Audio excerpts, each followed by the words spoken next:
Hi, everyone. Good morning. Hello. It's great to see such a full room for this session. I'm going to kick things off because we have 5 incredible presenters today, and I want to try to save as much time as possible for us to have Q&A and discussion at the end. So what I will do is I'm just going to give an extremely brief introduction of each speaker before they present, and then at the end we'll turn it over for questions. So this is a panel on environmental justice and equity. And our first presenter is Alice Kaswan from the University of San Francisco School of Law. And I will turn it over to Alice. Thank you. Thank you. Well, I'm very happy to be here and just delighted to see a conference on this topic and to be a part of it.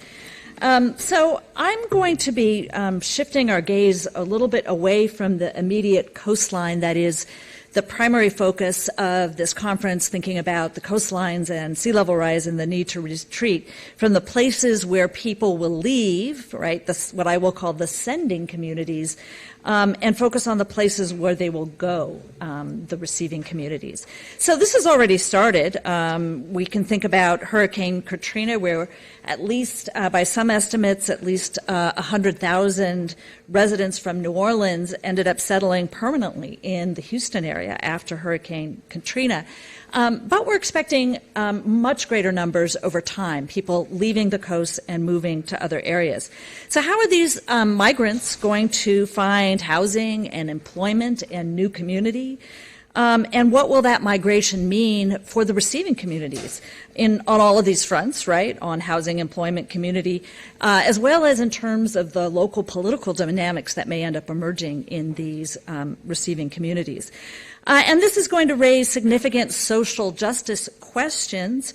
We're going to want to think about what the options will be like for poor and of color migrants who are likely to be more constrained, right, than the more richer migrants.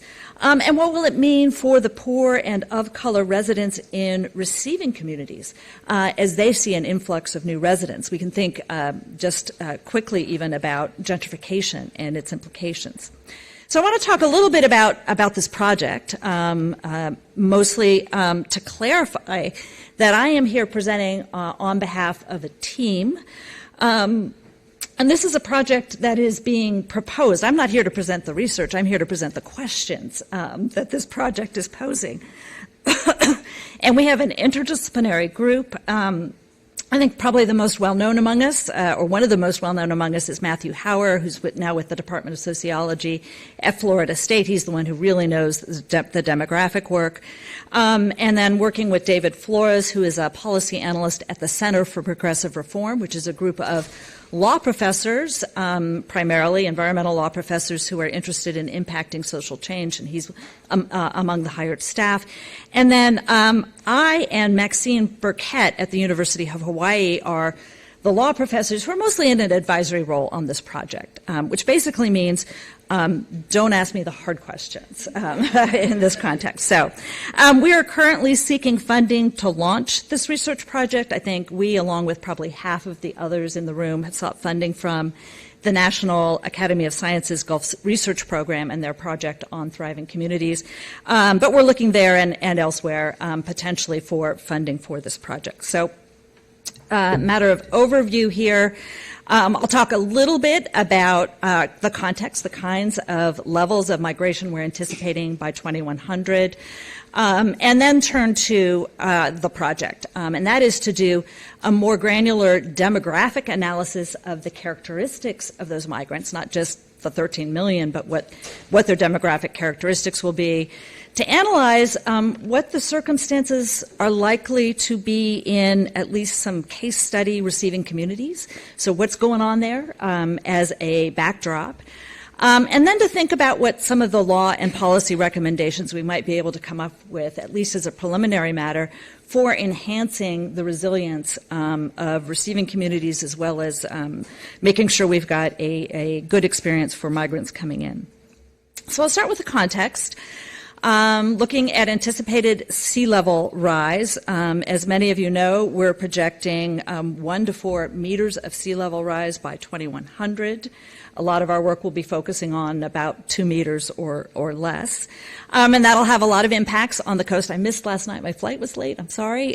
So maybe you've all talked about this, but we've got the slow onset impacts. I've got a couple of pictures of Miami here. Look at the clear sky and the water in the road, right? That's just the water bubbling up at higher tides. And we've got drinking water impacts and other impacts on the seacoast as well. We've got intrusions of seawater, obviously, into fresh drinking water also occurring in the Miami area. And then there are the high-intensity impacts, which either immediately or over time will lead to migration away from the coast. Hurricane Sandy, you can see the sand just moving into the neighborhood on the left, or Hurricane Michael last year, where we had, obviously very intense both storm surge and wind damage that caused a great deal of devastation. So what's that going to mean? Well, it will mean projected migration, and Matthew Hauer, who's a member of our team, has looked at projected levels of migration. The blue line here shows the 13 million expected to migrate if there's 1.8 meters of sea level rise, just under 6 feet. And even if there's only 0.9 meters of sea level rise, right, only about 3 feet, we still expect about 4.2 million by the year 2100. Now, I'm sure out there are all sorts of projections and numbers. One of the things that distinguishes Matthew Hauer's work is that he is recognizing the dynamism of current populations on the coast. People are still moving to the coast. So his numbers reflect that, not just the current populations, but assuming an initial increase before there's a decrease. All right, so where are people going? That's what Matthew Hauer has really worked on. He's looked at IRS data. We have to thank the Internal Revenue Service. That may not be your usual attitude, but we thank the Internal Revenue Service. They actually have data on existing annual migration patterns, and he's extrapolated that, right? When people move from here to there, where do they go? And again, this is not going to be an exact science, but it's at least to get an initial sense. So one of the first things we can note is that the expected migration is fairly widespread. Many counties, many areas in the country, many states, almost all states, will be impacted. He's also observed that the migration will vary a lot. It can be within communities, right, moving from the coast in Miami to the hills, right, to the higher areas. It can be within states. We expect a lot of intrastate migration, but there will also be interstate migration. So moving, I was just talking with my friends I'm staying with, and they said, we got to keep the house in Minnesota, right? It's going to become more valuable as people leave the coast. But we also expect some very concentrated migration. His at least initial studies suggest that there'll be at least 13 areas where they may see greater than 100,000 people coming in, and these may not be large cities, right? So 100,000 can be a lot. Austin, Texas is expected to be a real magnet, right? 600 to 800,000 people.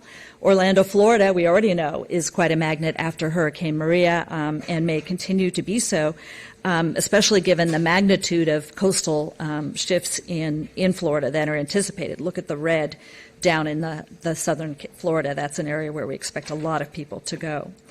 This is an initial projection. I think there are lots of additional variables that will need to be taken into account. I'm looking at like Southern California and Southern Arizona, and I'm thinking, really? Right? We're going to have a lot of people moving there as the temperatures rise. This takes only sea level rise into account, not some of the other climate change impacts that may shift the areas that are considered sustainable. So, but it at least gives us an initial sense. All right, so our first stage of our research is going to be on who will migrate.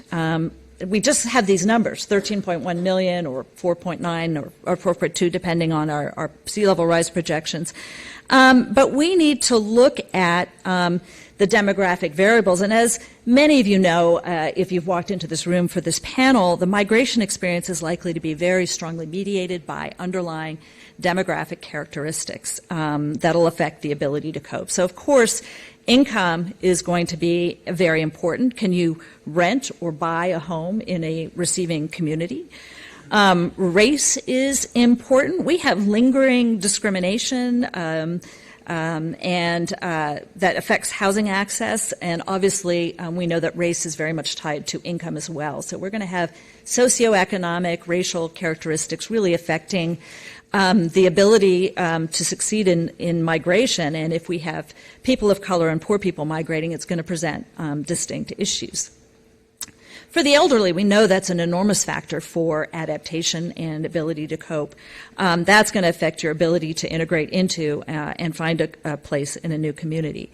And immigrant status, the ability to access services, the kinds of social capital that may be available. Are there communities to which you can go where you will have family, friends, linkages? Picture here of the Vietnamese refugees from Hurricane Katrina. Or we think about the folks who are coming in from Puerto Rico and impacted there. What will they find?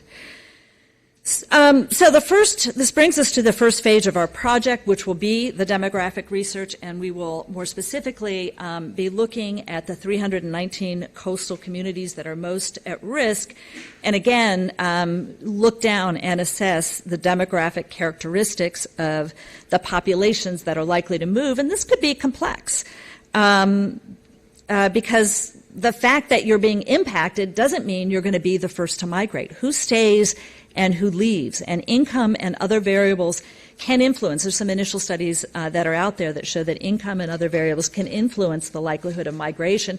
Initial studies showing, whether it's wise or not, that richer people tend to rebuild. May not be the smartest move, but that is what they tend to do. So at least initially we may see that poorer folk or renters are the most likely to migrate rather than people who have invested.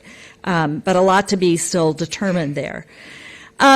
The second phase of the project is going to turn to the receiving communities and understanding more what's going on there. So there are lots of different kinds of impacts, as I've suggested. One, of course, will be housing. And for migrants, right, they're going to need homes. And so we're going to have to look at, particularly for people who are lower income, will they be able to find sufficient affordable housing, right? Are we going to see people in tents like the Dust Bowl, or will there be sufficient affordable housing? Or doubling up, what will we see?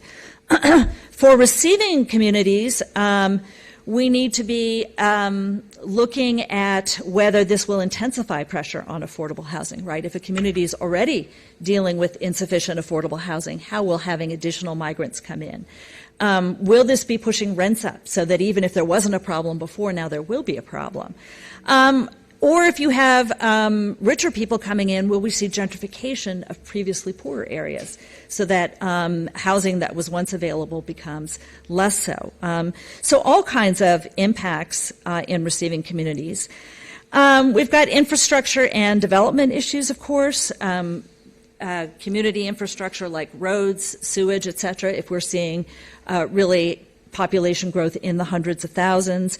We have all the various environmental implications of additional development, right? We have traffic, pollution, right? If we're having a lot of infill in areas, are we going to see more pollution? We have natural resource implications. What is the water, open space, wildlife, and other kinds of issues as we get greater populations in some of these receiving communities. We also have to be mindful of some of the risks that exist that are for communities that aren't on the coast. Are people going to be building on floodplains, right? Maybe it's cheaper there, but is that going to be wise? Certainly in California, we're very mindful of the wildland-urban interface, and I don't know where my time went, but I'm all right, actually. Okay, so we've got to worry about that. We've got to think about schools. We've got to think about jobs. We have to think about a whole range of social factors, community identity, impacts of having potentially a new and more diverse population, the impact of migration on local power dynamics, right? The community, that can go in lots of directions. All right, so methodology here, we're going to be choosing case study communities based on the size of the communities and anticipated in-migration relative to the existing population and out-migration. In our proposal, here are 4 of our cities. I'm hoping the slides will be posted and you can get a sense of those, but I'll keep moving. In terms of our research, the plan here is to work with community partners and really integrate into those receiving communities to survey community leaders about already existing urban policy challenges, anticipated attitudes and policy issues raised by migration, and some of the initial ideas and policies about how they could address those challenges and opportunities. I don't want to make this all a doomsday. This could be wonderful, right? So having new people move in. And then the last part of our project is to identify laws and policies to enhance receiving community resilience by assessing experiences in some of the historic and current receiving communities like Orlando and Houston. To work with those community partners in case study communities to think about, again, laws and policies, and then to develop a matrix based on these case studies that looks at some of the local, state, and I think we're going to need federal help to have strategies that will work in these different kinds of contexts. The bottom line here is that adaptation to sea level rise will be a national and not just a coastal issues, and that if we want to avoid serious social justice issues, we're going to have to address equity issues in receiving as well as sending communities. Thank you. I look forward to your comments and questions.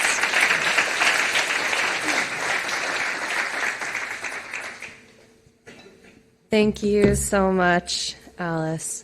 So next we have, let's see if I can, okay. Next we have Siders. A.R. Siders is coming to us from Harvard University, and it's a pleasure to introduce you. Thanks, Liz. Hello. Thank you for the organizers, too, for putting equity issues right at the first session. Rather than give you any answers, I'm also amazed to see the turnout in this panel, so I really enjoyed a lot of people here to think about the equity and justice issues that come up in retreat. I'm going to pose a lot of questions, and I hope that I will pose a lot of questions that for the rest of today and tomorrow you will take in with you to every case study you hear, and you'll start thinking about them, because I don't have answers for you. But what I'd like to start with is that retreat is really, really hard. Giving up anything is hard, right? Giving up donuts is really, really hard. Breaking up is hard. Brexit is apparently way harder than we thought it was. So, these things are hard, okay?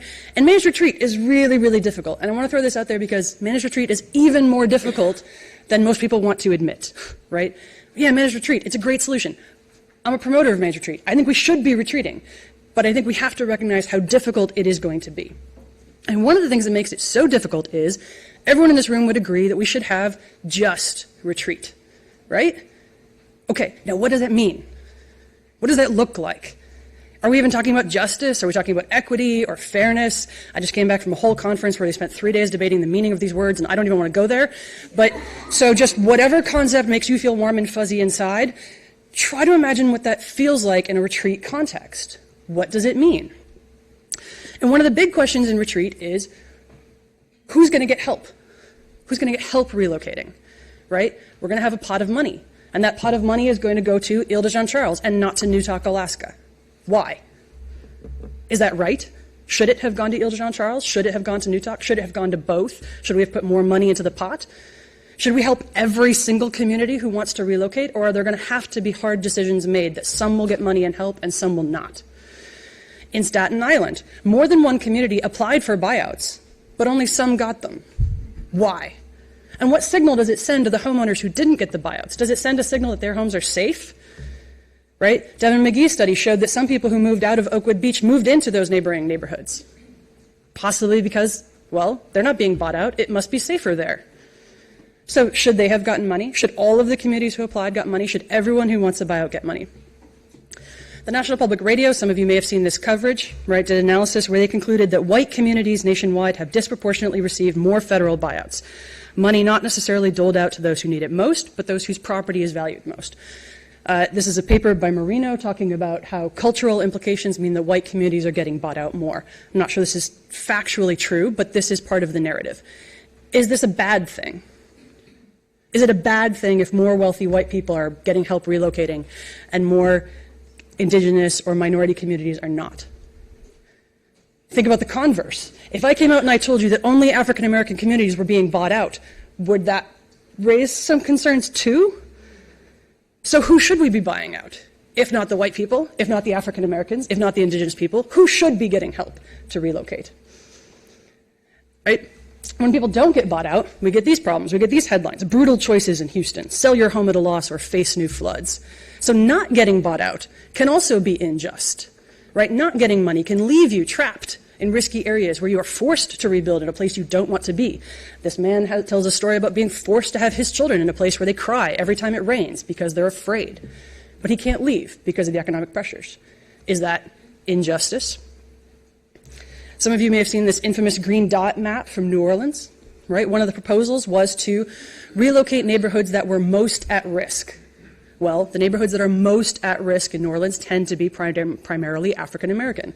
And if you relocated the neighborhoods that were most at risk, you would relocate 60 to 80% of the African American population of New Orleans.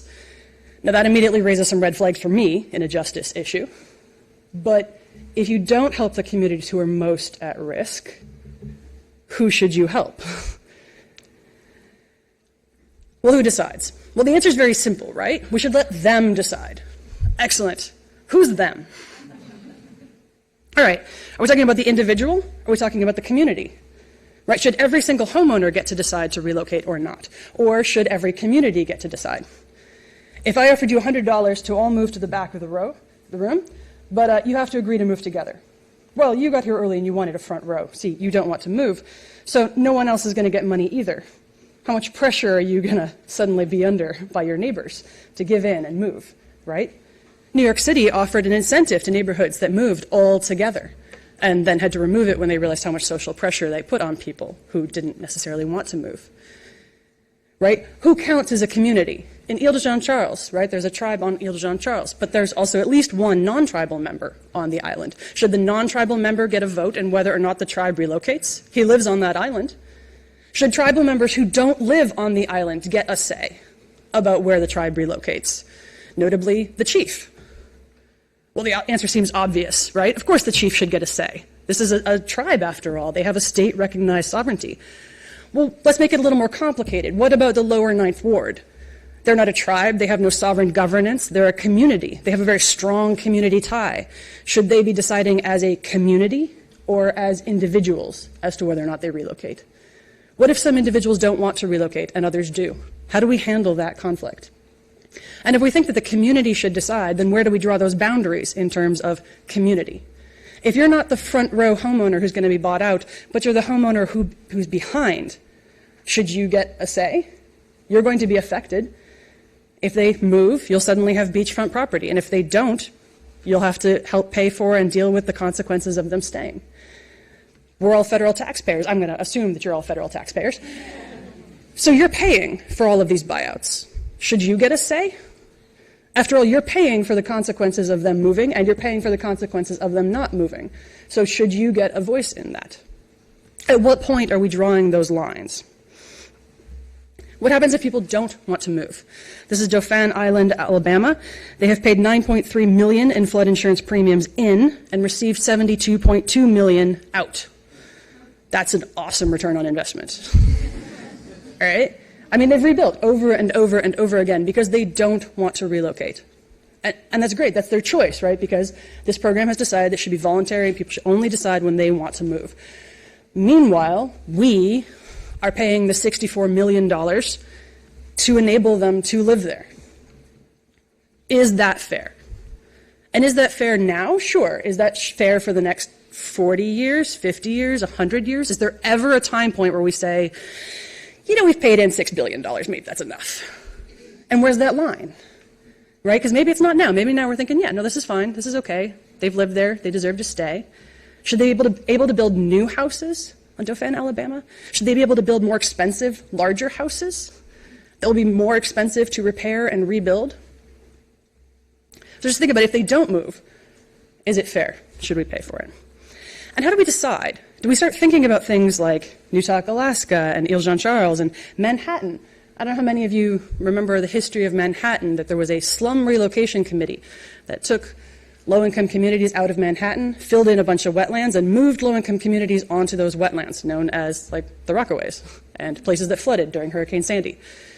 If any of you are going on the Edgemere trip, on Saturday, right? Neighborhoods that have been put at risk because low-income communities were put at risk intentionally. So they have a history of injustice. How do we think about that? This is Cape May, New Jersey. Not traditionally considered a marginalized community or by any means, but they're at risk because the U.S. Army Corps of Engineers went in and cut a big channel through the island. And that is what's causing them to be at risk. That's what's causing them to flood and them to potentially have to relocate. And they're concerned that the U.S. Army Corps might stop paying millions and millions of dollars to re-nourish the beach. And I said, yeah, I would be concerned too, given our current financial budget. And maybe the U.S. Army Corps will pay this year or next year or for the next decade. How about 100 years from now? Will they still be paying to re-nourish for that mistake? Or is there a point where Cape May is going to be left by no fault of their own at risk? And do we care? So I just want to say this is much more complicated. It's sort of easy to make decisions at the ends of the spectrum, right? It's easy to say that communities who have retreated because they were fleeing the Trail of Tears, or they were placed there through historic injustice. Of course, they deserve extra consideration and need to be engaged and need to have justice taken in a major way. Whereas I probably don't care so much about the wealthy beach owner who's building his third vacation home, right? I probably have a lot less sympathy for what's going on there. But what about in the middle? What about people who live in affordable housing that's built in the floodplain, New York City? Right? If you have a Section 8 voucher housing, that's the only place you can afford to live. Did you choose to put yourself at risk? Does choice come into this? And if we're considering historic injustice, does it need to be a forcible historic injustice or a slum relocation committee like in New York City, or just people living in places that are at risk because they were more affordable historically? How do we start deciding in that middle ground who gets help and extra consideration and who doesn't? Right? Or do we decide everyone needs help and we're all going to pay for it and that we're all going to increase our money that goes towards this? So again, or in timing, wanted to bring up maybe our minds change over time. Maybe I care if you build that house, if you built that 30 years ago or your grandfather built it on Cape Cod in the 1850s. Maybe I do have a lot of sympathy. Maybe I don't if you build it in 2030, right? Maybe at some point I say, you should have known better. But when do I say that, right? And what point do we say, maybe you, the homeowner, should take more responsibility for that? How do we make those decisions? Is it on a homeowner by homeowner basis, or is it on some larger principle that we can apply across the nation? So it's difficult, all right? It's really, really, really hard. So I have 3 suggestions on how we think about this. The first is to be clear about the alternatives. Sometimes, especially when talking to communities about retreat, if they're not considering retreat, what they really, really want is for everything to be the way it was 2 decades ago. They want to relive those childhood memories they had on Cape Cod. They want to relive the way life used to be. And one of the harshest realities about climate change is that the future will not look like the past. It will never be like that again. It will never be as safe, it will never be as secure, and you will never be able to build the way your grandparents did. So claiming the life your grandparents had is not an option. So you need to be realistic about what are your actual options. If you don't want to relocate, what other options do you have? And are you going to be able to afford them? So to be realistic, we just did an analysis in North Carolina. Not surprisingly, most people relocate in areas where there are no seawalls. That's not surprising. Most of those seawalls, because they're built in places that are cost effective, are built in front of rich white people. So if you're not in a rich white community, is getting a seawall built in front of your home really an option? I loved one of the newspapers that talked about Plum Island in Massachusetts. The homeowners came out and they said, no, people will spend billions before they will leave their homes. And I said, great, who is going to spend billions? Do you have billions to protect your small town of Plum Island? Do you think Massachusetts is going to pay billions to protect your home? Do you think the federal government is going to pay billions to protect your home? Because I'm cynical, but I think I may be realistically cynical here. That if you can't identify where that money is going to come from, you have to be realistic about your options that money is going to come. And I'm not saying that that's just or that's fair, but I think it's practical to be realistic about where those are going to come from. And what is your option if you don't relocate? Are you going to have to relocate anyway, but at your own expense? Are you just going to live in a place where you rebuild over and over and over again? Severe repetitive flood loss properties, people who have been demolished and rebuilt 30 times. I really want to know what's going on in that psychology. Let's decide to rebuild that often. The second is experiment and learn. As Catherine Mock showed this map earlier, there's a lot of buyout experience before that we can learn from about how people have done. And the last one I wanted to spend a second on is implement it in a way that matches your goals. And this requires a further step, which is to have goals for retreat. The goal of retreat should not be to leave. The goal of retreat should be to do something better. Are you trying to move to a place with better economic opportunity? Are you trying to maintain your indigenous culture in a way that you can relocate? Are you trying to revitalize your community? Because these will have different strategies. If we're just trying to help people whose homes were destroyed in the last disaster, we should buy them all out. And we shouldn't care if it creates a checkerboard or if all the homes are co-located. We should just buy them out because that's helpful. Right? We shouldn't care if they're most at risk or least at risk, what race they are. We should just buy them out because they need help. If the goal is to reduce flood risk expenditures, then that shouldn't be the strategy. Then we should buy up areas where we can create floodplains and we can put in other measures to protect other people. Right? The goals that you have are going to change the strategy that you use in order to do retreat. But right now, no one's talking about what the goals of retreat are. And so in any of the panels that you go to the rest of today, I would really urge you to talk about what are the goals of retreat in this case. What are they trying to achieve? Not just leaving, but doing what? I'm going to skip. This is my favorite quote on retreat. And it's U.S. Marine Corps General Oliver P. Smith. Retreat? Hell. We're just advancing in a different direction. And it's wonderfully oorah, right? But it's also really important. We have to give people a different direction to advance in. We need to give people something to move towards as well as away from. They're moving away from risk. Great. But what are they moving towards? Ideally, it's something better and something hopeful and something transformative for the future. It can't just be about escaping. It has to be about moving in a new direction. And if we can do that, we can get more success. And so I'll end on this final idea, which is just an idea I'm going to throw out. It's completely controversial. Some of you will hate it. What if we made the entire U.S. coastline a national seashore? We have statewide national seashores, little seashores, some places public access. Just imagine it, right? 200 meters of free, unfettered access. You could walk from Maine to Texas and just be on the beach. No, right, private land, no houses, no concrete blocks. Imagine how hard that would be. But imagine how amazing it could be. So what if we could give people something like a vision that they could try to achieve? So it's not just about moving away, but it's moving towards something like a national seashore or some other vision of hope and of a transformation future. Thanks.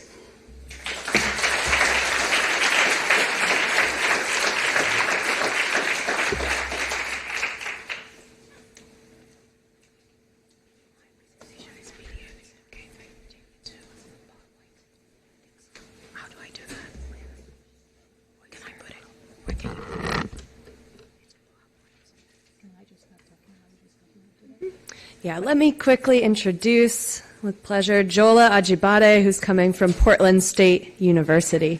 Welcome, Jolla. Hello, everyone. Can you help me with my PowerPoint? Is there a way I can put it in? Okay, I'm just going to start talking while she sorts this out. Most of the managed retreats presentations that you've heard, I think from yesterday, but as well as today, has been things that has covered the global north. So for my presentation today, I'll be covering examples or issues around managed retreat in the global south. She already mentioned my name. I'm from Portland State University. Do you have it in? I'll just open it. So for my work, what I try to explore was whether, I'm looking at Manila as an example, megacities, that's where I work. So I work on megacities in Manila and Lagos as an example. So the managed retreat one, the first one. Thank you. So sorry about the technical issue here. So what I try to explore for this paper is whether there is managed retreat in policy documents in these two megacities, but also whether those policy documents reflect what is happening in practice We have it up now. Yes, thank you. That should be good. So, yes. So manage retreat in the global south megacities, trying to disentangle policy and comparing that with practice, and also teasing out the environmental justice issues in this case. You already know what managed retreat is, so I'm not going to go through that. But the question for me is who is protected, who is accommodated, and who is made to retreat. So these are some of the things I'm trying to explore, and particularly looking at things around people living around waterfront areas in Manila and in Lagos. And for this work, okay. So this is a view of Manila from the sky. You can see there are parts of Manila where wealthy people live, but there are also parts of Manila around the waterfront where you have poor people live there as well. This is a view of Lagos where almost all the waterfront is being taken up. And they do share a lot in common in terms of rapid urbanization, high population growth, but also high vulnerability to climate change. When you're thinking about sea level rise, Manila, for example, has experienced about 1 meter sea level rise over the last 50 years, and is expected to experience even more sea level rise in the next 100 years. And same with Lagos. Lagos is expecting between 1 meter sea level rise to 2 meter sea level rise. So they're both vulnerable to sea level rise, but they're also vulnerable to coastal flooding, erosion. So these are issues that you find in common between these two mega cities. And for me, the question is, when we're thinking about managed retreats, we need to think about environmental justice issues, which is really the fairness in the treatment of people, but also the meaningful engagement of people in the discussions around managed retreats. So who do we retreat and who remains? These are things I want to look at. And so I try to tease around multiple things, thinking about managed retreat being avoidance of risks. But also we remember, or we do know, that being around the coast has a lot of resources for people, whether it's the aesthetic value or whether it's the people who have always dependent on the ocean for fishing, farming communities. So there are a lot of resources around the coast, right? And so when we're thinking about managed retreats, there is a risk avoidance part, but there is also the loss of access to certain resources for some people. And so thinking about the procedural justice, inclusion of people in the decision making around managed retreat, but also thinking about the distributional effects in terms of the outcome of managed retreat. What does it mean for people who lose their own cultural and livelihood access, who lose their economic mobility, and also what is the risk distribution issue. So we move people away from risks when it comes to coastal problems, but also we move them to other places where they are exposed to other socioeconomic risks. So how do you rate those two issues? What is more important to people? So these are some of the things I try to understand in this work. And my question, or the overarching question that really guides this work, this is a paper, it's in review, and the question that guides the paper is, how does geography intersect with class, with socioeconomic conditions of people, but also the value system? What do we value when thinking about people moving or not moving?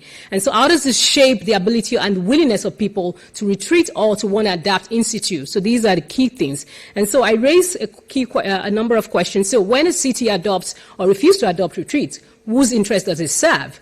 And who has the power or the resources to mitigate retreats? So thinking about the political resources, the legal and as well the economic resources to stay in place or to retreat, who has that power? And who retreats, voluntarily or not? And again, what happens, when people retreat? Is the land left bare, as we've seen in some cases, or do new things happen there? And so I did multiple methods to explore this, so city expert interviews and all of that, and including policy documents, and I'm just going to go into the findings because I know I have limited time. So in terms of the findings, Lagos, in fact, has a robust information, or should I say a robust idea around managed retreat, whether you look at the Lagos State Climate Change Adaptation Strategy or the policy document. And in those documents, what I found was the state did mention that a number of places people have to move away from that because of sea level rise, and it did not discriminate in any form against who should move. It just said any asset or resource of people that are around the coast should be made to move in view of sea level rise. And other thing the document also talks about was that it talks about the fact that it identifies specific specific organizations, specific agencies that should be in charge of retreating people, and also identify the issue around the cost of retreat. So whether the cost will be high to the community or to the society, whether it's low, whether it's medium. So it did that. So it has this very robust way of looking at retreat.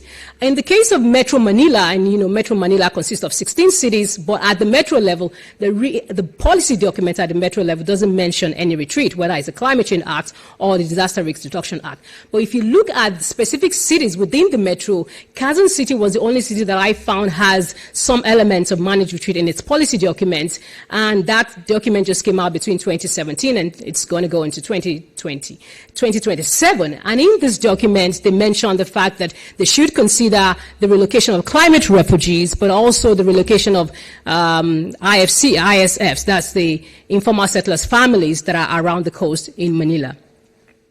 So in terms of practice, in terms of retreat in practice, you'll find the practice to be different from the policy. So I'll go to the practice, the next slide. But in the policy, as I've mentioned in Lagos, there was no discrimination in the ways in which the policy was crafted. So it talks about removing a range of people, so it didn't really discriminate on the basis of class or geography. As long as people were exposed to risks, those were the consideration. And it also recommends the relocation of communities, transportation and critical infrastructure, and the creation of buffer zones. Those were some of the things that were key in that policy document. But when it comes to practice, what I found was that retreat practices targeted mostly the urban poor, and oftentimes they are not given it adequate time to even move.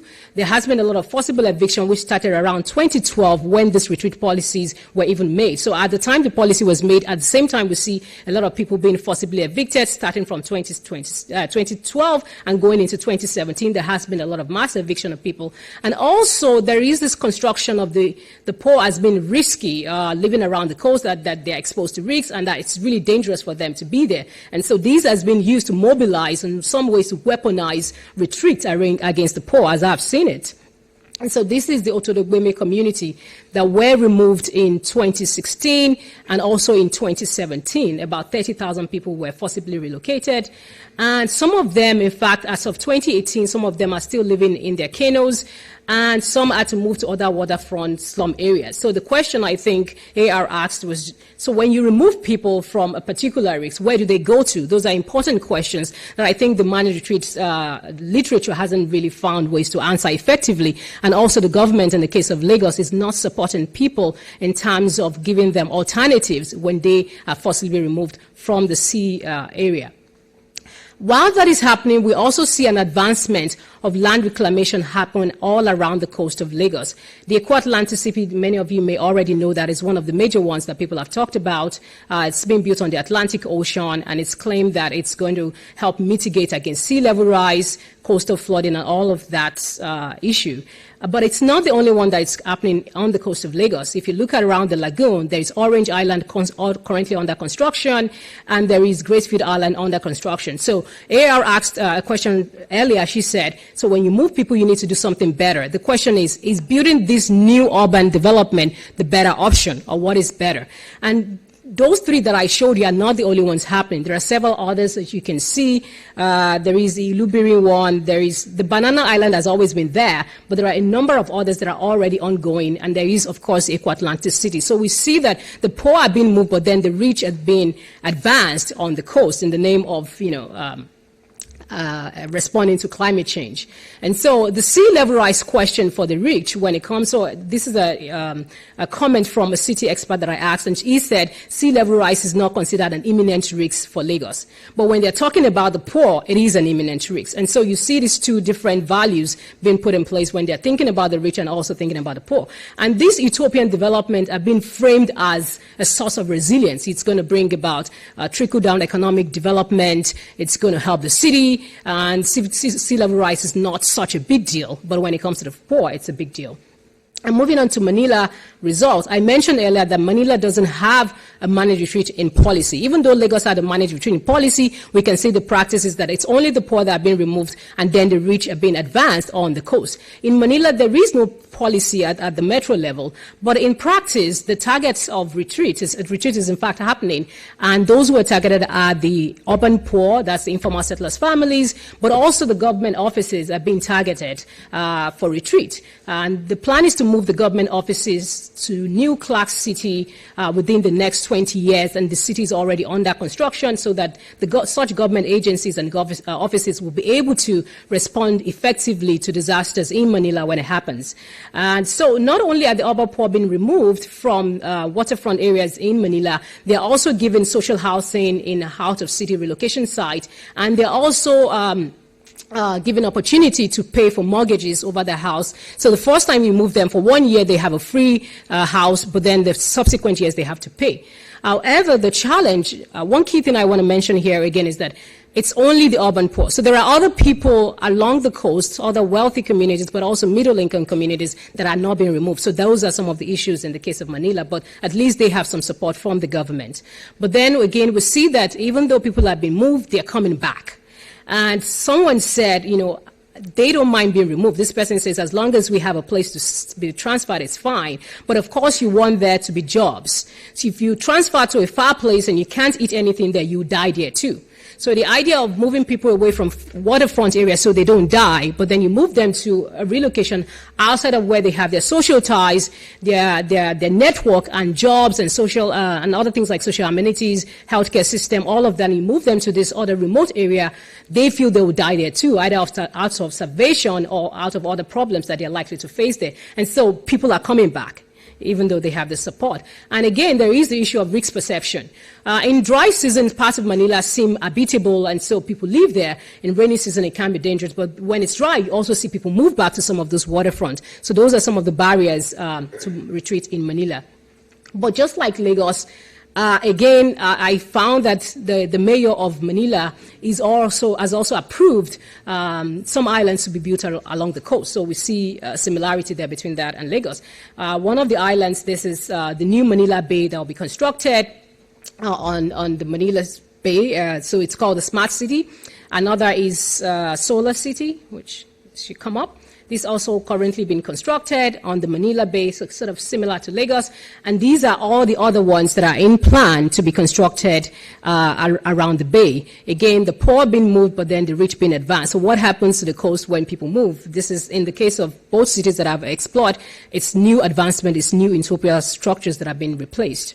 And so we see that this sort of structures creates new, what you call past dependencies, right? So it will be harder to move those sort of structures later in the future, thinking about climate change, sea level rise impact going to 50 years, 100 years. It will be really hard after you've built such massive structures. And some of these cities will have to spend a lot of money to keep those places in place. Also keep those structures in place. And this is a comment from the mayor of Manila. He said, you know, when completed, the Solar City with its gleaming skyscrapers and world-class amenities will be crucial to arresting deterioration in the old city like Manila. So sort of similar to Lagos, where you see this argument around the Eco-Atlantic city or all other types of megacities that are being constructed on the coast. The argument is that they are going to have this trickle-down effect, which will change things, which will make the city resilient. So you begin to see that not much is happening, and that's a challenge in terms of really getting people to move. These utopian imaginaries is a big barrier to retreat in both cities. And so this is just a diagram, or should I say mapping of, this is a mapping of all that is going on. In the case of Lagos, you see a lot of forcible retreats, but mostly the poor areas, and you see advancements, which over there as well. And also in the case of Manila, it's sort of assisted retreat, but where people go to is where the problem is. But then you also see advancement on the coast as well. And so just to conclude, retreat and coastal reclamation are happening simultaneously in both Lagos and Manila. And another issue is that as we reconfigure the waterfront in the ways in which it's happening, we see a shift in the rights of people to the city, but also a shift in opportunities. And so this is creating winners and losers when we're thinking about the ways in which retreat has been planned in those cities. So for me, the rights of the urban poor now is coming under new threats, under this claim of retreating people from coastal threats. And lastly, the question I want to leave you, since everyone is asking a question, so my question is, what is required to ensure an environmentally and socially just approach to retreat? What is going on right now for me is an unjust approach to retreat. We're not really helping the environment, and it's not really helping at least the poor, the marginalized community. How do we achieve a more just system when we're thinking about retreat? And there are examples, so I'll encourage people when this paper is out to read my paper. So you find the examples of Plastic River and Clark City will be something I would like to talk to people about, what I think elements of those two examples that one can think in terms of environmentally just approach to retreat. But because of time, I'm just going to leave it there. I just want to thank people who helped me and supported me for this work. Thank you for listening.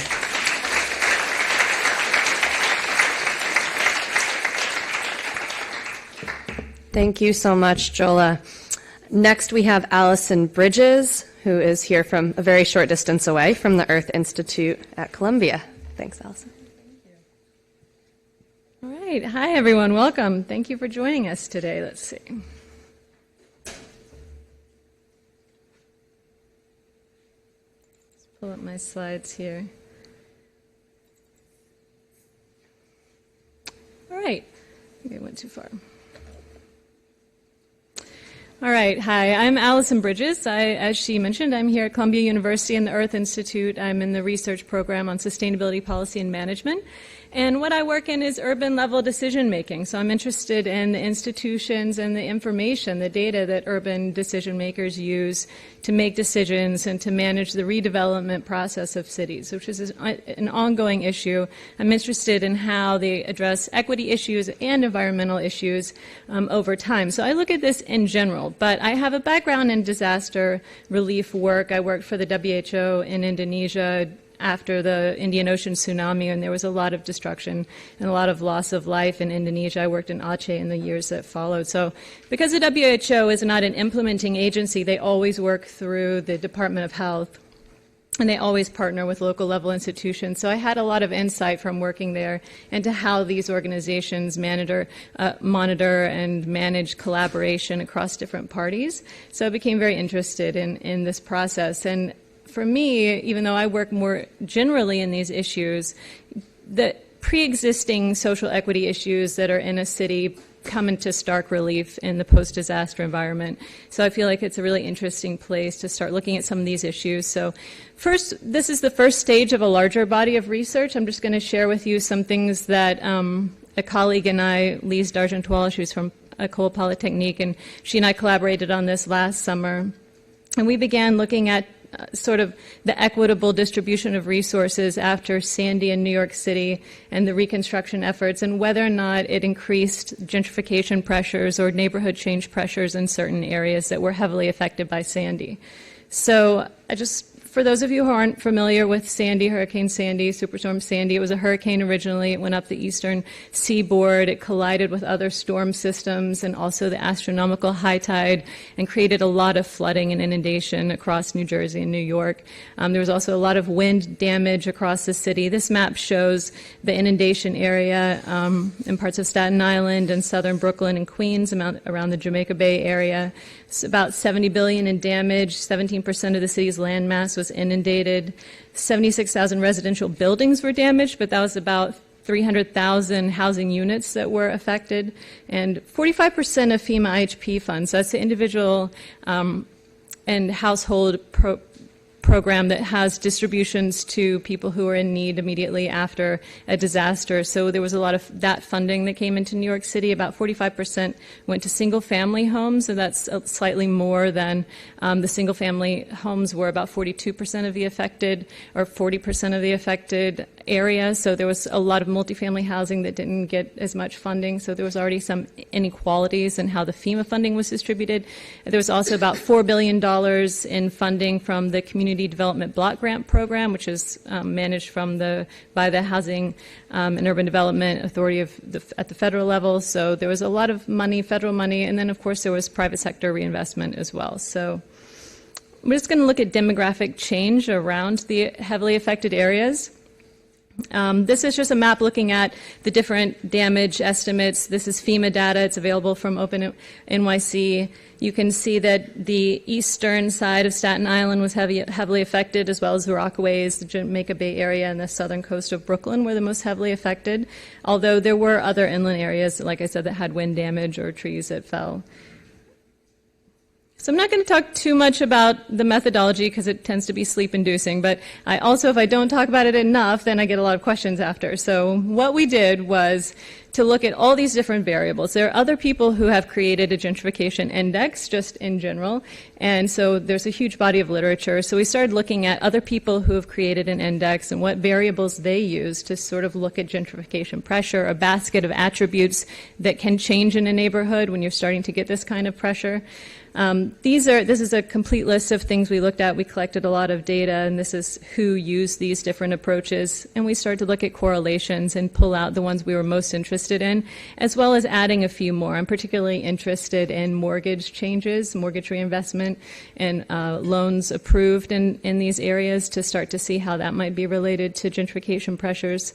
And I should clarify that the lens I'm coming from on this is from urban planning. So I'm not trying to prove that gentrification was spurred by Sandy, but just in the long-term reconstruction process, you need to be aware of these pressures and you need to plan accordingly. So I'm not as much interested in the emergency response or the vulnerability associated with the disaster period, but more the long-term reconstruction process and how you can equitably distribute resources for redevelopment. So that those indicators that I'm most interested in would be leading indicators for these kinds of change, which I feel like the mortgage lending activity is sort of a leading indicator that you might start to see shifts in before you see changes in home values or land speculation or the disaster capitalism that you hear about sometimes. So we decided to focus on these particular variables. We looked at a ratio of income tax returns in the 200,000 and above bracket and income tax returns in the 25 to 75 bracket, the ratio of those. We didn't look at 25,000 and under. One, because we were looking at income tax returns and there's a lot of non-filers in that bracket, as well as when you see neighborhood change, people who are making 25,000 or less, those populations tend to drop and then plateau in affordable housing. So where you see continued shrink in the bracket between 25,000 and 75,000.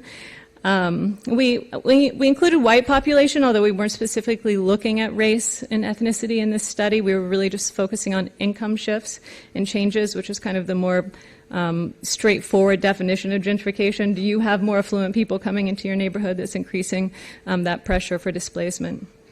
We looked at vacancy rates. You can get this data from the USPS.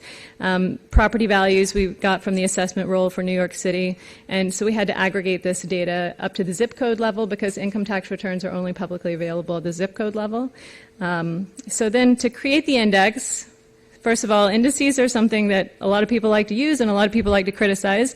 So we can talk about the difficulties with creating an index after if you have questions about that. But we just took the most simple, straightforward approach. We calculated the percent change for each of these variables between 2010 and 2015. Hurricane Sandy occurred 2012. And then we calculated the percent change for the city average, the citywide average, and then we compared these. So then if the percent change for this basket of variables was, or for each variable one by one, if it was more than the city average, then it was given a +1. If it was less than the city average, it was given a -1. And we just added those numbers across the basket of variables, and then we mapped that. So these are two different approaches. Again, I'm not going to go too much into the two different methodologies for data aggregation, but one has to do with how we were getting data. A lot of the home value data is actually by the lot, so we had to aggregate that up to the zip code level. And then we had to aggregate also the mortgage data was by the census tract data, and that had to be aggregated up to the zip code level. So these were just two different data aggregation methods. So you can see the ones that are darker red are the gentrifying areas, and the ones that are the green are actually going the other direction. So these maps tell two stories. They tell us, one, that there's a big discrepancy in how these places are changing, how the income levels of the different populations are changing across all these affected areas. This is for all of New York City, because, like I said, I'm interested in this more broadly, but you can see that there are the area in the eastern portion of Staten Island where there was the managed retreat and the buyout program is actually there's negative displacement pressure there because it's less than the city average. Whereas down in Tottenville, the southern tip of Staten Island, where there's a big redevelopment project planned, you start to see some of that redevelopment pressure. Again, in the Rockaways, there's a big difference between Breezy Point, which is actually community-owned land, cooperative land, and how they performed in this index, and then further away, Edgemere, where some of you might be going tomorrow or Saturday, where there's some displacement pressure happening. And then also in Coney Island area of Brooklyn were the areas that showed up most distinctly. But then, like I said, it wasn't just that this is happening in every heavily affected area, it's happening in some areas and not others. And that's important to know from a planning perspective. When you're managing the reconstruction process over a 10, 20-year period, you need to be able to monitor this and respond to these kind of pressures to make sure there's equitable redevelopment, affordable housing, and all of these issues. So if you look at just the percent change in the ratio of high-income tax returns to middle-income tax returns, it shows a very similar picture. It's not quite as distinct for southern Staten Island, and some other areas pop up. This is, again, just the ratio. So the higher the number, the more percent change you had between the high-income tax filers and the low-income tax filers. And this tends to mirror a lot of the other gentrification maps that you'll see for the New York City area. For me, the areas that pop out are certain Sandy-affected areas, particularly the Edgemere and Far Rockaway area, in the Coney Island area, that I think there may have been some of this disaster capitalism or land speculation happening. In the Coney Island area, you did see, we tried to use some eviction data, but it was too spotty and incomplete to really use comprehensively, but you do see some eviction spikes in the Coney Island area in southern Brooklyn after Sandy, which is also something, an indicator that can start to give you some sense of whether or not you need to be looking at these pressures in certain areas. So just the one last thing I wanted to point out, I was trying to make my presentation brief so we have some time for questions, but I just wanted to point out that the next stages of this research, I want to look more carefully at the mortgage data. This is the mortgage data for the most affected areas. So all of these zip codes had more than 15 million in IHP transfers, and you can see that I've got the city average at the top of the chart, and then this is for the loan applicant mean income, and this is the change between 2010 and 2015, as well as the mean loan amount. You can see that the Broad Channel area of Queens pops out as being significantly higher than the city average, as well as some other parts of Arbor and Queens. This area, Arbor, had a already pre-existing redevelopment going on before Sandy. So again, it's hard to parse out whether the gentrification is happening because of Sandy or not. But like I said, if you're looking at this from a long-term reconstruction perspective, it really doesn't matter that much. You just know that there's displacement pressure there that you need to be addressing in your planning process. Again, Edgemere, Far Rockaway, Queens, same thing in Coney Island. So the next stage of this research will to be looking at these areas more specifically, as well as some known gentrifying areas that weren't as Sandy affected, but that are having resiliency issues and environmental justice issues occur, such as Gowanus area and Red Hook and Sunset Park. So I'm going to look more specifically at these areas more in a qualitative way and try to do some surveys around sort of household financial health and how people are borrowing money and spending money for redevelopment on a personal level, and also looking at, because of a lot of the areas that popped out as having this displacement pressure do have large redevelopment projects and the private sector coming in, which is positive. If you have an area that's utilized or underdeveloped, you need jobs and this kind of thing, this can be very positive for an area, but you just need to make sure that you're not displacing people and you have affordable housing and all of these things. So to look more closely at the relationship between the private sector redevelopment and the hurricane impact. So that's all I was going to say. Thank you very much.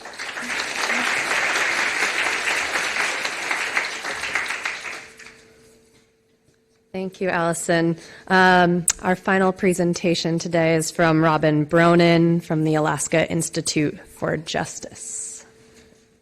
Yeah, if you could pull it up, that would be great. Thanks. So I'm going to try not to repeat what I said last night, but there will be some overlap.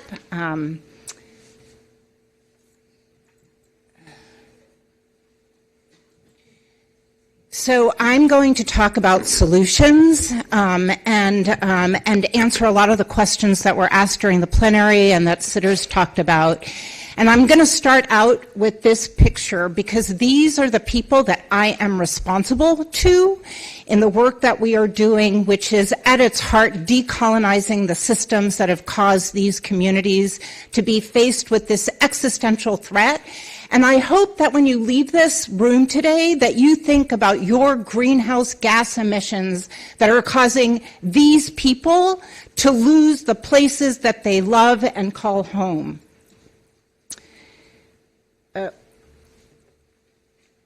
So I'm going to start out by talking about the Arctic, and if I could move it forward.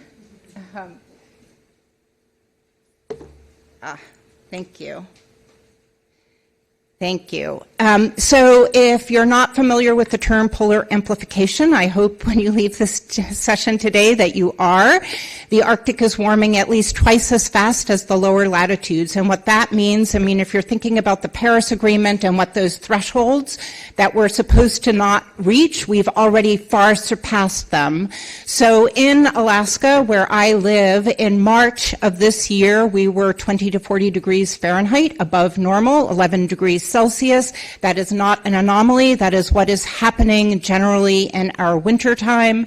And that is causing a dramatic decrease of Arctic sea ice, which is causing the communities along the coasts of Alaska to lose the natural protection that they have had from the storms that occur during our fall and winter seasons, which is now extending. So without that Arctic sea ice, coastal communities are being severely inundated by, we don't get hurricanes, but we do get hurricane-strength storms. We're working with 15 Alaska Native communities. These are all communities that were identified in 2009 by the U.S. Government Accountability Office as being imminently threatened by flooding and erosion.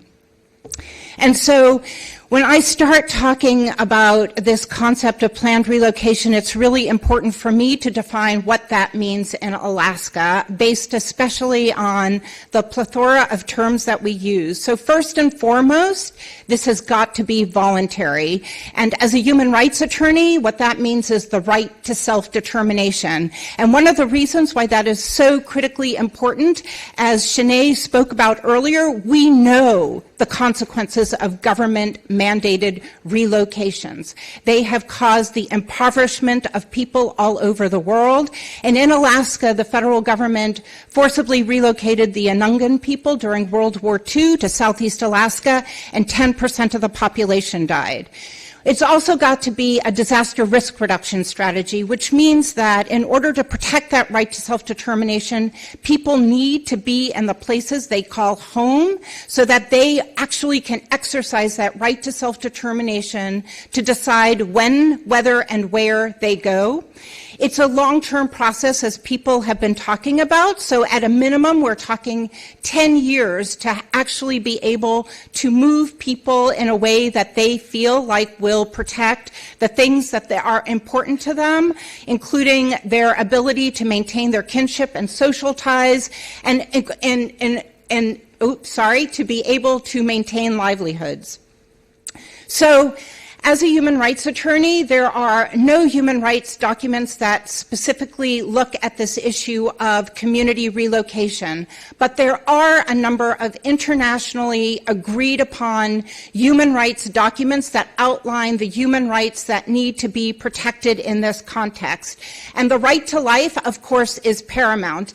And when we're talking about the right to life, we're also talking about if governments fail to protect populations, then they are not protecting the right to life.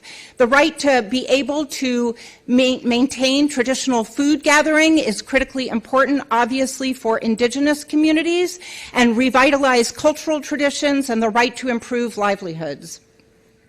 So there are 4 governance issues that we look at when we're talking about relocation in Alaska. First, and I think it's been clear from the previous presentations, there's no government agency in the United States that has any mandate or funding to actually do a community-wide relocation. The Buyout program is a seriously flawed program and should not be the tool that we're thinking about that is actually going to be able to orchestrate what needs to be put into place when we're talking about human rights protections. And so when we're looking at what's happening in Alaska and how to protect those human rights, it's of course who decides, and I've already said the right to self-determination, so the tribes have to make the decision, but the most critical question is when.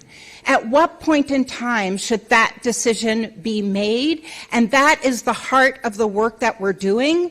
And it's also important to remember when we're talking about human rights, it's not just about individual human rights, but it's also about the collective human rights of entire communities. And so to answer all of those questions, we started using community-based environmental and social monitoring. So we went to the communities, those 15 communities, and we said, what are the hazards you are most concerned about that are impacting your community? And as I said last night, you can't start this conversation with, we think you're going to retreat, we have this model, and you are at risk. That is a non-starter of a conversation. So in order to engage with people and make sure they are front and center to everything that is happening, it's asking them, what are they concerned about? And then figuring out what the tools are to get them the information that they need and involve them in that community-based monitoring. So they are now, and we work with state and federal government agencies. So the other reason why community-based monitoring is so critically important is in order to decolonize these systems of injustice, you have to reframe the way government systems have worked with communities. And for us, the way that we've been able to do that is by monitoring environmental change. So we work with state and federal government agencies to monitor that change, because the other reason why that's critically important, if you're relying on models, everybody talks about the uncertainty of models, and that community-based monitoring diminishes some of that uncertainty to make those models more robust. And so we created this, what I call an adaptive governance framework. So that is based on the research, getting my PhD now, I believe 7 years ago, where you start with protection in place. That's always the place that you start. And then you work with communities to identify the thresholds where they determine that they no longer believe that they can be safe, so that they can start a relocation process. And based on the work that we are doing in Alaska, we identified a new hazard, as I mentioned last night, which is a really big deal for our state. So this hazard is called Ushtek. It's a Yupik word, and it means catastrophic land collapse. And it's caused by the combination of erosion, permafrost thaw, and flooding. And by identifying Ushtek as catastrophic land collapse, communities will now hopefully be eligible for funding where erosion and sea level rise, they're not part of the Stafford Act, which is the federal legislation that governs disaster relief and response. And so it's been a barrier for, like, the community of Newtok that Sitters was mentioning. They have not, even when President Obama was in office, and they did disaster declarations based on erosion, that was denied. So they were not able to get access to the funding that they needed for their relocation effort. And then in October of last year, we had a convening. It was the first people's convening on climate forced displacement, and we brought communities from 8 countries in the South Pacific to Alaska, Louisiana, and Washington State to talk about the human rights issues that have to be front and center when we're talking about this issue, because this is about people, and it's our responsibility to those frontline communities that are now the first to have to grapple with this awful issue of leaving the places they call home. Thank you.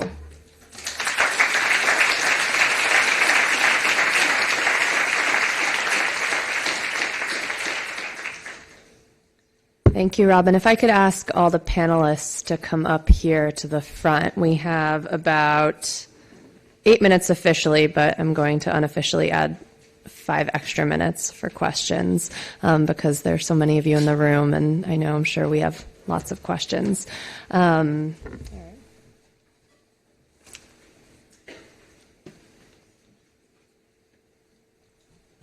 But no hard ones. Allison made that clear. Yeah. We get to ask the hard questions. You have to softball it. Right? Okay. So if any of you have questions, I'll invite you to ask them. I don't know if we have a roving mic or not.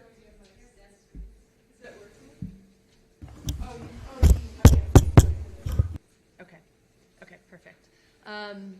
Okay, I see. I think what we'll do is I'll take 3 questions at once, and then I'll let the panelists respond to those in turn. So, thank you. Can everyone hear me?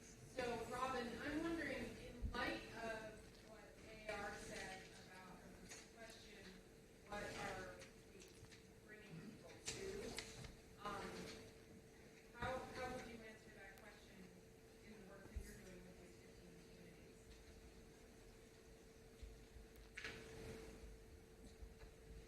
So I also have a question for Robin, inspired by being in the law school. Are the global principles, guiding principles on internal displacement that a lot of folks have worked more on, internally displaced persons of any use? Because there has been a lot of thought into those guiding principles. So a lot of the speakers have noted that a lot of our systems for response are focused on individual homeownership, and so I'm wondering, just kind of to the panel at large, what you envision as a better future, a better plan that we can maybe refocus around instead of strongly favoring individual homeownership, which has so many equity issues, towards what we might kind of reposition and refocus around for future planning. Oh, okay. Sorry about that. So in regard to the first question, the going to, that's for the communities to decide. And what I will say is we've been engaged with these communities now for 4 years, and we have finally been able to develop the trust. So my coworkers are Alaska Native, and it's taken 4 years to actually have a real conversation about the enormous challenges about where to go to. Based on traditional livelihoods. And so we had our first actual relocation meeting, so we actually called it that, in February, where the communities are grappling with how do we have this conversation within our own community, and then where do we need to look to in order to be able to maintain our cultural and kinship connections. And in regard to the guiding principles, they are completely inadequate because they talk about the response after disasters. So the guiding principles on internal displacement is primarily for conflict. Internal displacement, not for like natural disasters, and natural disasters are included in the guiding principles, but it's after the fact, after a disaster has occurred, and how you provide humanitarian assistance, not how people are empowered to make the decisions about when to go, where to go, and how to go.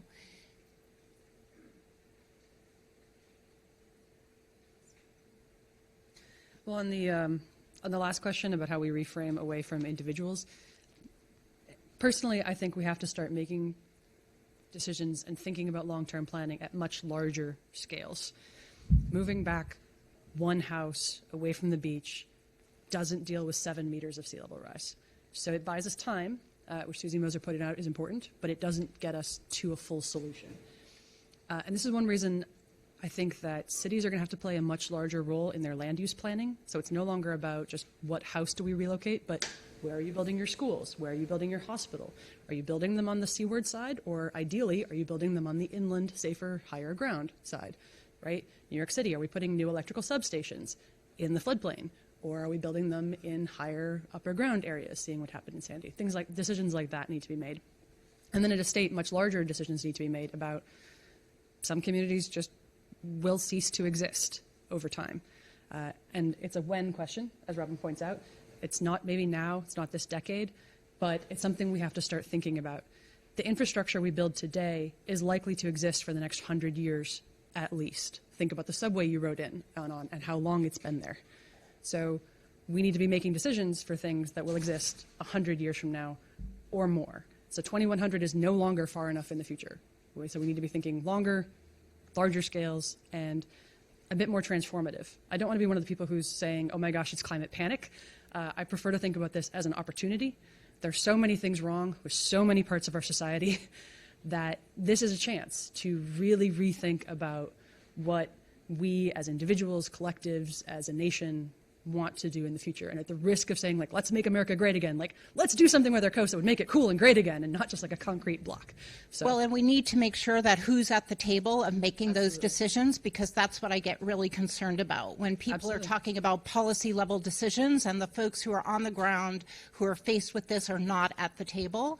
And so we need to be really careful when we're talking about how we answer this question, because, you know, I think of this as if it was me, what would I want? This is not a theoretical research question or career opportunity. It's what would I want if the place that I call home no longer exists, which may actually happen. And I'm going to just think about it a little bit from the receiving community side on your question about single-family homes and what we do about housing. And again, I'm a law professor, so I throw the question back, you know, maybe to everybody. But I mean, I've often said that I think a lot of what we have to do with adaptation is think about housing, and then all this associated, you know, other socioeconomic things that go along with housing, including schools and fiscal tax policy and the way we fund local governments and so many issues that are related. But as a starting point, I really think those of us who are active in climate justice should really be joining forces with those who are active in the area of housing and affordable housing, and be thinking creatively, potentially, about new forms of ownership or development that are going to address what have been longstanding problems, but which will only be exacerbated by climate change. So I think it's an opportunity to really sort of build the movement, in a sense, to be thinking creatively. I don't have the answers on, you know, exactly what form they should take, but I think working with people who are in the housing space is a good idea. And then I'm just going to say something that I really was thinking about after this morning's plenary, and that was this tension between the local, state, and federal, like, you know, sort of who's controlling. And I think really to have meaningful participation, you have to have the local. But I think we're also going to require sort of the resources and the vision of thinking much more broadly. And that might even extend to internationally as we think about parts of the world that are going to become uninhabitable, and whether we make America great again by welcoming in more people, which is not the image that appears to be on the table right now, but which we may move toward. But in any case, I think that that we really need to think about sort of that sort of federal level of starting to really figure out what are going to be migration patterns, how are we going to deploy resources and expertise, but at the same time, how are we going to have local processes that engage both the existing communities but also the incoming communities to come up with new and innovative solutions. I see Bradley at the back. Do we have time for one more round of questions? I think we should. Okay. Hi, thank you. My question is for Alice Kaswan. Who's Allison? Oh, hi. There you are. I'm Sebastian. So you mentioned in your presentation that one of the issue you'll be working on in your upcoming research project is the kind of new laws that will be maybe necessary to facilitate relocation. And so I know you don't have the answer yet because you haven't, but can you just give us a taste as to, you know, what are we talking about here? Is it like, are we talking about, you know, tax law, tax breaks? I don't know. It just piqued my interest, and that's kind of generally my question. Thank you. David K. Cornell University, Community and Regional Development Institute. I think this issue, which to me keeps coming up over and over again, of the spaces in which the kind of decision-making and dialogue that needs to take place can happen, because the institutions that support them is really central. I'm just, you know, we have a lot of existing institutional spaces where that happens in very disparate kinds of ways. I'm just wondering if people sort of have any best practice. You know, again, you've talked about it mostly in the context of the communities you work with, but sort of on multiple scales, regional scales, for example, of where these kinds of conversations could happen, or do we actually need to create new institutions with new people involved? So thinking about the word urgency,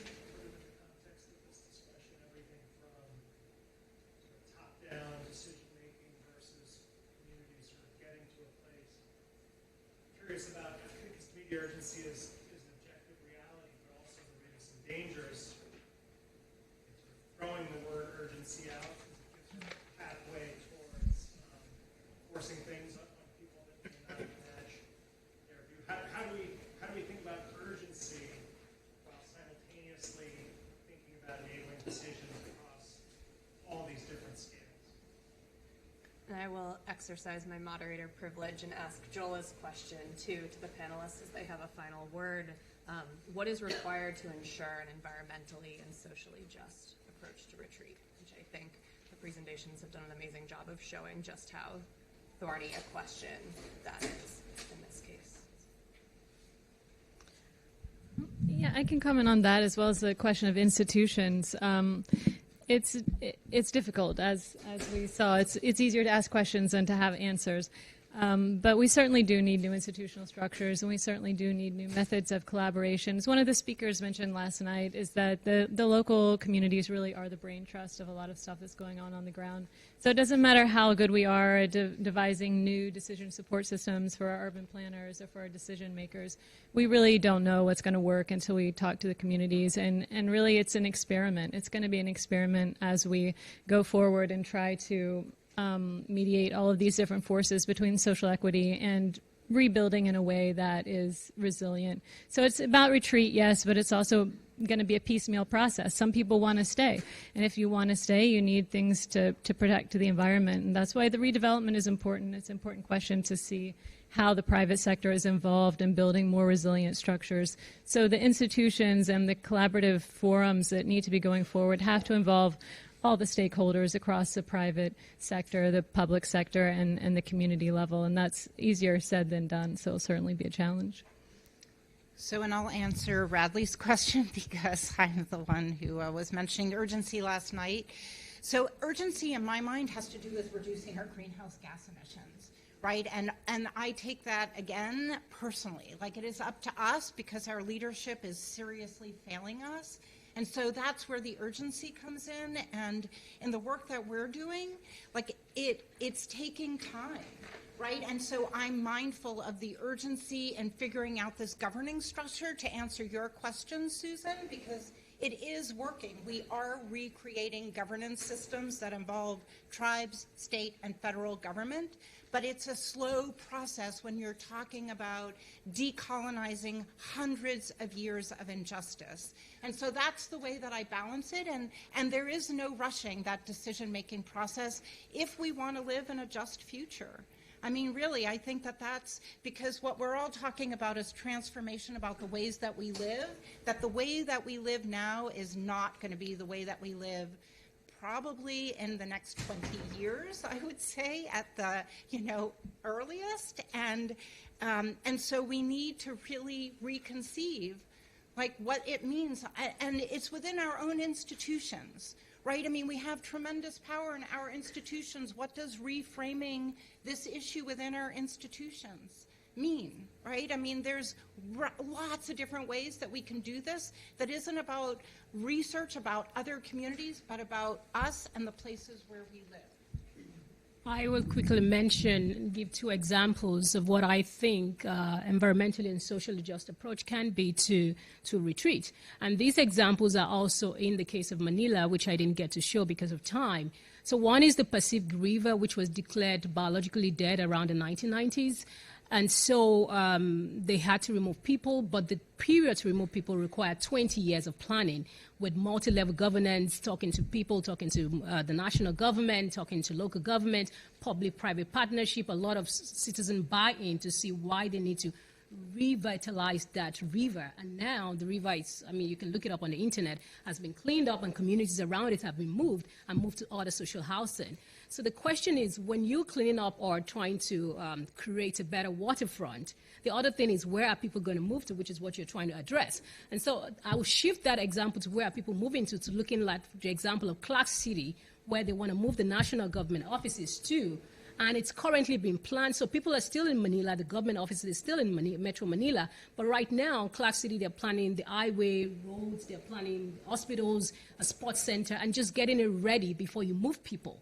And so that sort of thing, that sort of process, I think, will be required if you want to move people in dangerous areas. Plan where they're going to go, plan for the social amenities that is required in those places, the hospitals, the schools, the job. Then that may make some people to stay if they have that sort of opportunity in the place they're going, rather than just moving people and not having the opportunities they need. And so the issue of urgency, I get it with climate change issues, but moving people, I think we'll have to really slow down a little bit and have people have this conversation with what it should look like when they can move and what resources will be in the place that they're going to move to. So. And I'll spend another hour, you all have another hour, right, talking to answer these questions. Well, I think they're just, when it comes down to laws, it's usually looking at what we need to do with local government, whether it's localized municipalities or regional, in terms of affordable housing, rules, zoning that may limit or not limit it. Sometimes there's what's called fiscal zoning, where people are really zoning in order to maximize the amount of tax money that comes in and lower the amount of revenue they have to spend. So they don't want people with kids, they want industry rather than other things. So you have to really address whether you're having the kind of zoning that's going to facilitate just and sufficient housing for folks. I ultimately think that we're going to need multi-level governance in order to accomplish these goals, because I think that we want participation and we want to engage communities, they're also going to need some push, and they also may need financing. And we may need to think about the way we fund some of these basic social services so there are fewer pressures on cities to be seeking only the highest revenue generating residents, right? So I think that we could end up really needing change at all levels of government, so that we create a context in which we can allow the local process to blossom in a way that that we want to see it blossom, even though there might in some areas be some resistance. So I think, you know, we're going to be looking a lot at some of the local things that need to change, but to make those things happen may require something of a both push and resources from higher levels of government. I'll end with a short one just on the sense of urgency. So to me, the urgency is to stop making it worse. There's a great meme from back in the day where it's no matter how far you go down the wrong road, at some point you should turn around, right? We're still driving in the wrong direction. Like, we're building things in the floodplain that we know we'll have to retreat. So for me, the urgency, we have time to think about some communities, not every community, but some communities have time to think about the retreat. But for me, the urgency is to stop making it worse until we can figure out a strategy to make it better. So I'll leave on that one. So I would ask you to keep these conversations and questions and the insights from our panelists about equity and justice, keep those going in the next panels and over lunch. And please join me in thanking our incredible